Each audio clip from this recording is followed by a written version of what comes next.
So if you think you are late in starting your CAT prep and cannot do it in 6 months, so you need to watch this video till the end. I'm going to tell you how I prepared to get a 99.7 plus percentile and how this strategy might help you achieve it as well. So we will talk about all the three sections, which is QA, LRDI and VARC, and most importantly the mock strategies. So what I did in the mocks, and in addition to this, just letting you know that during this weekend uh, I'll be giving a live cat mock. It will not be a full length mock, it will be a sectional, so that you can understand how to pick questions in a mock. How can you pick questions in a mock, and I'll share all the details in a post where I'll tell you the timings and where you can watch it. Okay, we'll talk about the mocks first.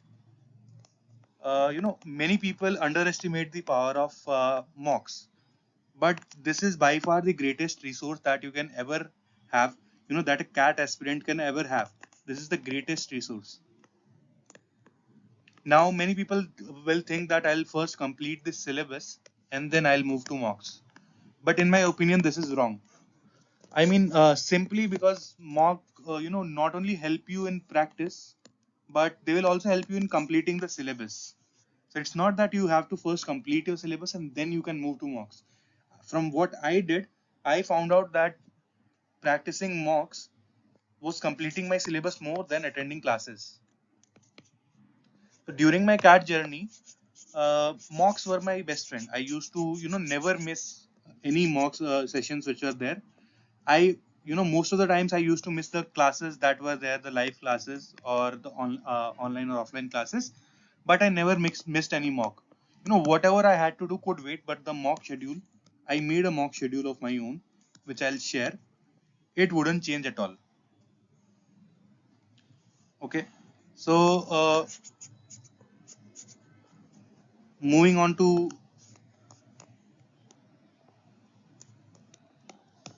this is the number of full length mocks that I gave during my CAT journey within 6 to 7 months. And time and IMS were the flagship mock series which I had taken. I did not take CL, but I have heard CL is also good, Krakow is also good. But these were the two which I had. And apart from the flagship tests, AIMCAT, which is known as AIMCAT and SIMCAT, I also used what we call as SAMCATs, or from AIMCAT for time it is SAMCATs, and for IMS it is, I think it is take home tests. I attempted them fully, both these and both these, because these are the limited mocks that you will get, but these are the additional mocks that you will get in the package. Now, many people will advise you not to attempt these mocks, the SAMCAT and take homes, but why they'll advise you, because sometimes because it is not the flagship mock, sometimes the syllabus and the type of test or the pattern of test, it is very vague. But in my opinion, I would say that yes, sometimes the pattern or the difficulty level is vague, but at least you will get a shock during the mock and not during the actual CAT. So what will you do if in the CAT the difficulty level is very vague, or the pattern is very different from what you expected? So it is better that you get a shock during your mocks rather than getting a shock on the CAT day. I hope you understand what I'm trying to say, right? So it is important to attempt these tests as well. If not all, at least a few of those, so that you get some idea of what a vague difficulty level can be. Uh, I'll talk about the timeline. So what the timeline as I followed was from August onwards. From August, I attempted a full length mock every alternate day. So one mock in 2 days, and I did that till the very end, till CAT. One mock every 2 days, and before August, I attempted two mocks per week, and this is the full length mocks I'm talking about. full length mocks. And similarly for sectional mocks, what I did was I attempted one sectional mock every day, one sectional test every day. It could be QA, LRDI, or VARC. But I did it daily at least one test till CAT. And the best thing about sectionals is that you can customize which section you want to give, because uh, during my journey I found out that I am good in QA, I am slightly good in LRDI, but I am very bad in VARC. So the number of VARC tests, sectional tests that I gave were VARC was more than combined of QA plus LRDI. I was not able to improve my score in VARC, but that is a different thing. But the number of sectionals that I gave in VARC were more than QA and LRDI. So this is what the timeline was, and if you want, you can also follow this. I would again tell you, mocks are the most important resources that you can ever have, that a CAT aspirant can ever have, and you need to give as many as possible, as many. This will help you complete the syllabus. Otherwise, your syllabus will never be completed. I'll tell you this again. Your syllabus will never be completed. No one has been able to complete their syllabus, and only mocks can help you do that. As far as the resources are considered, I don't think I don't have any resources left, so I can't share it with you guys. But you can find them on different Telegram groups. You will find previous year mocks. So this is again one great resource which you can have, previous year mocks, what we call as AIMCATs or SIMCATs. So try to find these. Apart from these, uh, one very important resource which most of the people forget are PYQPs, previous year question papers. And many people will attempt it after your syllabus or during before your CAT, either in October or November. But I attempted every paper, every previous year question paper as a mock before even starting my CAT prep. I did this before starting my CAT prep, so that I at least know that where I stand, without any prep. So when I have not done any prep, if I'm getting 80 percentile, let's say in July, and when I am done with my prep, am I getting 99 percentile in October? So this was what I wanted to check. So I attempted all the previous year question papers before CAT as mocks. Uh, okay. Now, once you have attempted them, before starting your CAT rep, then you need to. Then I attempted them in the end in October, November, where I stand now, to know where I stand now. Now I'm going to share my mock journey with you. How I, how much questions did I use to attempt and what used to be my scores. So this is the full length test I used to maintain an Excel sheet. These are the full length tests which I gave. This is VARC score, this is LRDI score, this is QA score, this is total score, and this is the total marks of which the test used to be, and this is the percentile. Percentile. This is rank. So this is the full length test.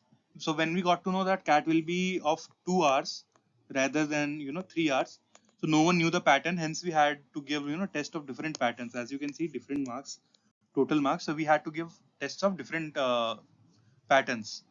Now when I started this journey, I'm sorry again. So as you can see, when I started, I was doing well. I was getting 99 plus percentile in almost every mock, but that was mainly because the number of people attempting it. Because initially the number of people attempting it will be less, so the percentile you'll get at a similar score will be high. So the usual attendance used to be 3-4 k in July or August, and I was getting a good percentile. But when the actual serious CAT takers came into picture, the attendance went up to from what I remember, the average attendance used to be 18 to 20k. So that was when my percentile dropped.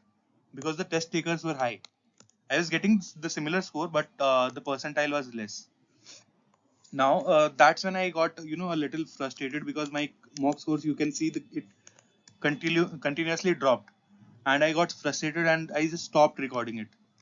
I stopped recording all this, but when I talked to my mentors, they explained me a very simple thing which I was not able to figure out by then. That one thing was clear, that if I score 99 percentile, where the total number of test takers is 4k, then my rank is what? My rank is 400. But when I get 97 percentile, where the test is taken by 20k plus people, my rank is 600. So it was simple maths which I wasn't able to figure out then, and I was getting frustrated. So even if you see, when all the people started taking cat these mocks, I was getting a decent enough percentile. I was getting at least a good rank, if not percentile. Your focus should be on rank, not percentile. So I would say that anything that you get, any rank that you get below 1000, you can expect a 99 percentile plus 99 plus percentile in your actual cat exam.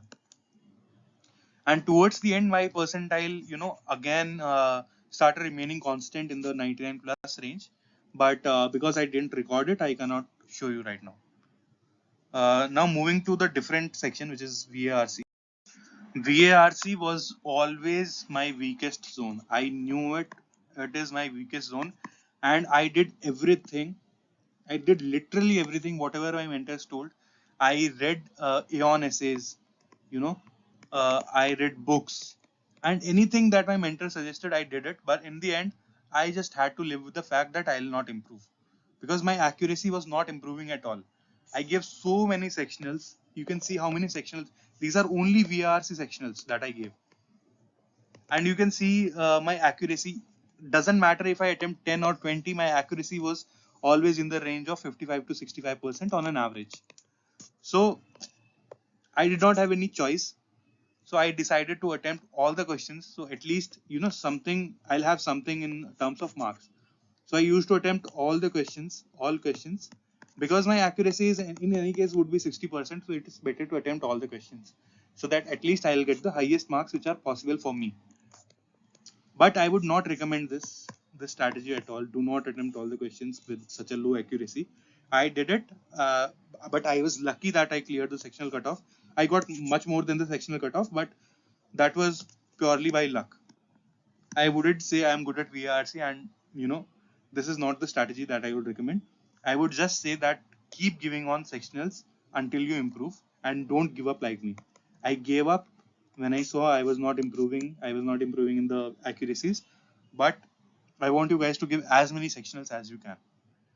So this is all about VARC, my journey in VRC mocks. So about QA, I had a good hold of QA, from the beginning, and I just used to solve previous year CAT questions and previous year mock questions. Hence, I didn't give any, as many sectionals as I should have. So these were my scores. This is my accuracy level in QA, and this does not depict the full picture, because there were many questions which I attempted, and I did not record them. But I used to solve 15 to 20 questions every day, daily, either from previous year mocks or previous year question papers, or any random resource. Because for QA, a question is a question. It can be of any topic, anything, but it is simply a question. So I used to solve 15 to 20 questions daily. This was my strategy for QA, and I hope this will also work for you, because it's all about practice. I'll talk more about every section when we talk how to attempt these mocks and what you can do from this time onwards. And talking about LRDI, because this particular sheet had some issues, so I couldn't get the data. But what my strategy was, that I find the easiest set first and then attempt it within the first 10 minutes. Anything that I know I can solve should be solved first. I always kept a particular type of set for the end. And I'll tell you which one when we discuss LRDI in detail. Now let's move to how to prepare. How to prepare for VARC. I would say if you are not good in VARC, then first find out which one is worst for you, because it can be either VA or it can be RC. Something has to be worst for you. For me, it was RC. I used to feel sleepy. I'll get sleepy whenever I am attempting or reading a passage. So I always started with VA. I started with VA when I used to give the mocks, and it helped me. 3 questions of VA. I did 3 questions of VA, and then I attempted one RC, then 2 questions of VA, then one RC, and so on and so forth. So that I just don't keep reading RCs and nothing is going into my mind. And for resources, I would say, rather than books or Aeon essays or, magazines, I would say, in my personal opinion, you can start reading editorials. And why I am saying that? Because they are also a source of GK, and they will help you greatly in your personal interviews, PIs. Because in some cases, if you read the PI transcripts, you will find a lot of transcripts on Quora. There are some PIs which are heavily focused towards GK. So if you are in such a situation where your interviewer is asking a lot of GK, so your readings from editorials, they will help you a lot. And yes, it will take a lot of time. When you start reading editorials, it will take you a lot of time to understand what is written in the editorial. It can take up to 2 months to fully understand the editorial. For me, for the first 1 month, I couldn't understand a lot, but moving forward, I improved in phases. It did not reflect in my CAT or mock scores. That is a different story, but it will help you a lot. And apart from these readings, for VA specifically, what you can do is you can find previous year mocks, and they are the greatest resource for VA. As you saw, I attempted a lot of sectional tests, and I would advise you to do the same. And in the last, for VRC, I would say that I don't have much expertise in VRC, so I'll refrain myself from giving you false info from my CAT prep that I did this and my scores improved. But I was able to get past my sectional cutoff of every IIM.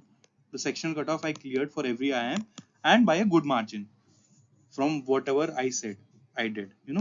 Then what is the gist? Editorials for RC and for VA, mocks, sectionals. Okay. Now moving to DILR. Earlier, the kind of sets we had, it was easy to differentiate between DI and LR and attempt your strong areas first. But from the kind of sets we are seeing from the past 4 or 5 years, it is always a mix of both. But even then, I would suggest you to first identify which is your stronger area. Is it DI or is it LR? Now, how to attempt a mock and what can be the strategies? So we have seen that 2 sets can comfortably take you beyond the cutoff in majority of the cases. 2 sets. Uh, so my first advice would be to find a familiar set when you are solving a mock or giving CAT. So a mock which you have seen, or in which you have seen or you solved something similar, it will give you the confidence that you can solve it. And ideally, there should be at least one such set. Because there is no fixed syllabus for LRDI. There is no fixed syllabus for LRDI. I'm repeating this again. It's only different type of sets. That's it. There is no syllabus. There is only types of set. If you have practiced good number of different type of sets, then you will be able to find something similar or a familiar set in the mock as well. So my target used to be that I complete the easiest set or the familiar set which I can think of in the first 10 minutes maximum first 10 minutes, the easiest set, which I think is easy. It might be different for you. And then by the next 10 minutes, I should be at least halfway of the next set. Now, as I mentioned, I left a particular type of set for the end. I'll tell you about that. There are particular types of set which I used to keep for the end. So which are those sets? So you see there are some sets in which questions, every question is different and no question is related to another question of the same set. So for every question, if there are 4 questions, you need to solve the set 4 times. You need to fill the data 4 times, and why did I keep it at last? I'll tell you that as well. So for this particular type of set, what usually happens is, let's say you have 5 to 6 minutes left in the LRDI section, in this particular section. You have 5 to 6 minutes left. And that particular type of set is left, which I talked about. You can easily solve 2 to 3 questions, if not the full set.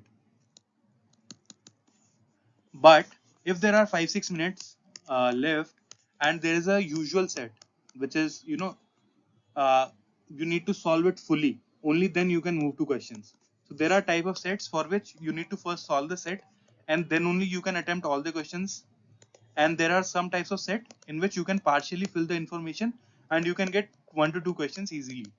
So if you get such a set, then you will take at least 8 to 10 minutes to just to solve the set, and you will not be able to look at the answers, at the questions. Because in some mocks, what happened with me was, there are 5 to 6 minutes left. I solved the set, but as soon as I moved to the questions, the time was over. So I have solved the set, but I was not able to solve the question, not able to mark the question. So I used to keep these kind of sets towards the end. Uh, then again, I would advise you to solve as many sets as possible, and particularly for LRDI, the best resource that is out there are previous year question papers. PYQPs, previous year question papers. Once you have mastered in those sets which are there in previous year question papers, you will notice that some concepts have been repeated in CAT. So CAT actually does repeat the questions. Only when you will solve all the previous year question paper sets, you will realize this, that CAT always repeats the questions or the concepts, and you will start finding familiar sets when you solve mocks. So first start with previous year question papers and then move to sectionals. And your full length mocks, should never stop. They should, all this should be done simultaneously. So finally, moving to QA, as I mentioned, I used to solve 15 to 20 questions daily and gave a very few sectional mocks. But it was because I found out that I was good at it and I did not focus on completing the syllabus. Because note this thing, I'm telling you this again and again because it is very important, that you can never ever complete the syllabus. You will never complete the syllabus. This is what I'm telling you. You note this. You can and you never will complete the syllabus. Because syllabus word will only give you trauma. I'm telling you this by my personal experience. So rather than focusing on the syllabus, you just simply start solving questions. I'll tell you why I'm telling this. There is a reason why I'm telling this, that stop chasing syllabus and start practicing questions, solving questions. Why? Because just by solving the questions, there can be two things. Either you are solving it wrong or you are finding the answer, which is you are solving it right. So if you are wrong, then you see the answer. Find out how to solve it. Your concept is done. If you are right, again, see the solution. Find out if there is a better approach. Again, your one concept is done. In this way only you can cover most of the part of your syllabus. And I'll repeat this again, there is no fixed syllabus for CAT. So don't fall in the trap of this particular word syllabus. You will never be able to complete this. There is no syllabus, there are only type of questions. So focus on type of questions rather than focusing on syllabus. Type of questions. And these type of questions will repeat themselves. And once you have solved enough questions, you will be good to go. So this was all about my cat prep. And I'm reminding you guys again that I'll be solving a live mock this weekend, most probably Sunday afternoon. And I would request all of you to join Sunday live mock. I think it would be of QA and mostly CAT 23 because it is the latest one, and I have never attempted CAT 23, so I have never even seen what the CAT 23 question QA is like. So also check out the daily question series. So you are solving at least one question a day, one question per day. This is the bare minimum that you can do, right? So thank you guys and all the best for your CAT prep. I